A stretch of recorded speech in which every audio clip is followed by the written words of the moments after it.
الفيديو اللي فات واللي قبله اتكلمنا ازاي لو عندك سلاسل زيادة تنقصيها او تخلصي منها. واتكلمنا كمان لو انت شغالة بغرزة الحشو وناقصلك غرز تعملي ايه. الفيديو ده هنشوف ازاي لو ناقصلك غرز في غرزة النص عمود وانت شغالة بغرزة النص عمود تعملي ايه. اول حاجة هاخد لفة على الابرة واروح عند اخر سلسلة اشتغلت فيها اهو بالشكل ده كده. هاخد لفة واطلع كده معايا 3 حلقات. هاخد لفة واطلع من اول حلقة كده انا عملت السلسلة. بعدين هاخد لفة واطلع من ال3 حلقات مرة واحدة كده اشتغلت غرزة النص عمود. تاني هاخد لفة وادخل في غرزة السلسلة. اخد لفة واطلع اخر سلسلة اشتغلتها. تمام معايا 3 حلقات. هاخد لفة واطلع من اول حلقة كده انا اشتغلت غرزة السلسلة اللي على السطر.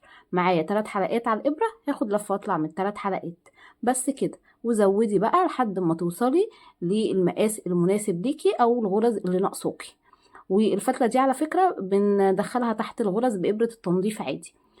ان شاء الله الفيديو الجاي هقول لكم ازاي لو حابين تعملوا غرزه العمود بلفه وكمان غرزه العمود بلفتين. ما تنسيش بقى تعليق حلو منك ولايك وشير عشان الكل يستفاد. ولو عندك اي حاجه حابه تستفسري عنها طبعا يسعدني انك تكتبي لي تحت في التعليقات. لو اي حاجه حباني اتكلم عنها. ان شاء الله اشوفكم في فيديو جديد. السلام عليكم ورحمه الله.